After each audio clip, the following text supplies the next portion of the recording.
বোলে সভাত থাকি নকয় উচিত পাপে চুৱে কিঞ্চিত কিঞ্চিত। এই পাপটোৱে চুৱে বুলি দুটামান কথা ক'বলৈ লৈছোঁ। আপোনালোকৰ পচন্দ হয় নে নহয় নাজানো। যদি পচন্দ হয় আপোনালোকে চাব, পাৰিলে এটা কমেণ্ট বা কৰি দিব বা এটা লাইক কৰি দিব, আৰু যদি ভাল নালাগে আপোনালোকে স্কিপ কৰি দিব।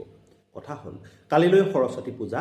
আমি জানো সৰস্বতী পূজা মানেই ল'ৰা ছোৱালীবিলাকৰ মনত অপাৰ আনন্দ।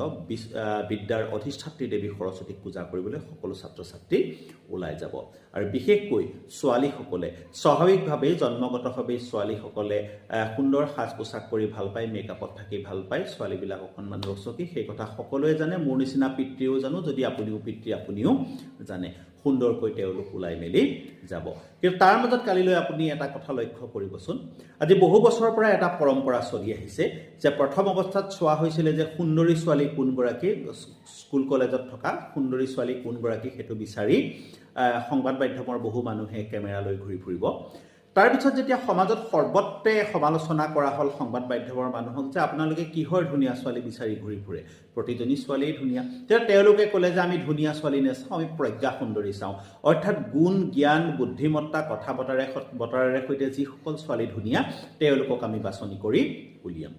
তেনেকৈ এখন মহাবিদ্যালয়ত সোমাই বা এখন হায়াৰ ছেকেণ্ডেৰী স্কুলত সোমাই বিশ্ববিদ্যালয়লৈ গৈ আপোনালোকে ছোৱালীবোৰৰ মুখে আগে আগে কেমেৰা ঘূৰাই ফুৰিব।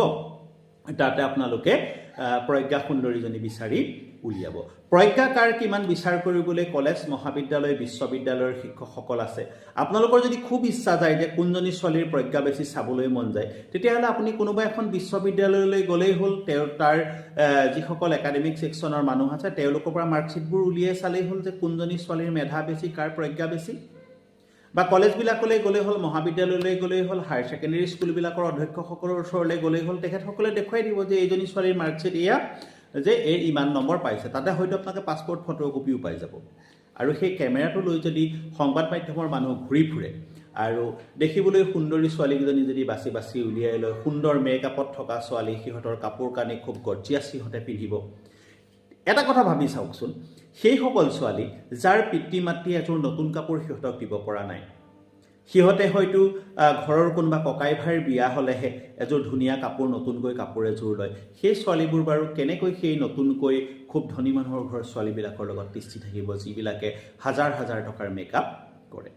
গতিকে গোটেই কনচেপ্টটোতে এটা বৰ ডাঙৰ ভুল আছে কি, আমাৰ মাজত আচলতে ছোৱালীবিলাকৰ মাজত যি সৌন্দৰ্যৰ প্ৰতিযোগিতা সেই সৰস্বতী পূজাৰ দিনা পতা হয়, ই গোটেই সৰস্বতী পূজাটোৰ যি তাত্ত্বিক অৰ্থ, সেই অৰ্থটোকে নাইকিয়া কৰি পেলাইছে। আগতে সৰস্বতী পূজা মানে এনেকুৱা আছিল যে বিদ্যাৰ অধিষ্ঠাত্ৰী দেৱীক বেদীত গৈ ছাত্ৰ ছাত্ৰীসকলে সেৱা কৰিব, যিসকলে সৰস্বতী দেৱীক বিশ্বাস কৰে। কোনোবাই নকৰিবও পাৰে, সেইটো এটা বেলেগ কথা। এতিয়াৰ কথাটো এনেকুৱা আহিলে যে ফেশ্বন, কেউফালে ফেশ্বনৰ কাৰণে সৰস্বতী পূজা পতা মানুহ ওলালে। মই সৰু এটা ঘটনা কৈছোঁ শুনক।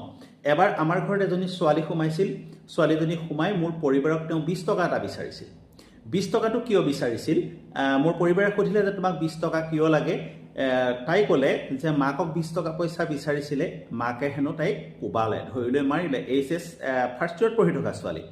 মোৰ পৰিবাৰে 20 টকা এটা দিলে আৰু তাই সেই 20 টকাত পইচাটো নি ওচৰৰে বিউটি পাৰ্লাৰখনত গৈ চেলাৰী কোচা, সৰুকৈ কিবা এটা থ্ৰেডিং কৰা নে কি কৰা, তেনেকুৱা কৰি আহিলেগৈ। গতিকে ভাবকচোন, এজনী ছোৱালীয়ে চুলি কোচা চেলাৰী কোচা, চেলাৰী থ্ৰেডিং কৰে। চেলাৰী কোচা থ্ৰেডিং কৰাৰ কাৰণে 20 টকা মাকক বিচাৰিছে। মাকে পইচাটো দিব নোৱাৰি বেছিকৈ আবদাৰ ধৰিলত, জেদ ধৰিলত ছোৱালীজনীক কোবাইছে।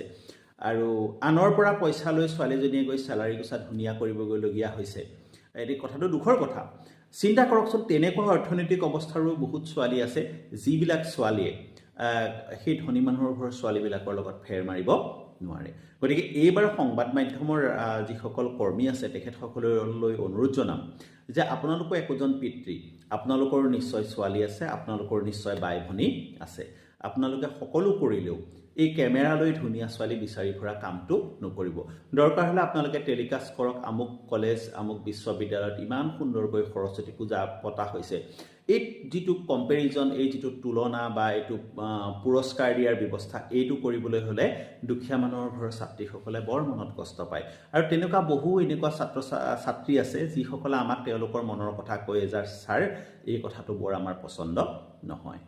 আচলতে প্ৰতিজনী ছোৱালীয়ে ধুনীয়া, সিহঁতৰো একেই অন্তৰ, একেই মন, একেই তেজ, আমাৰ সৈতে একেই শৰীৰ, সকলো একেই।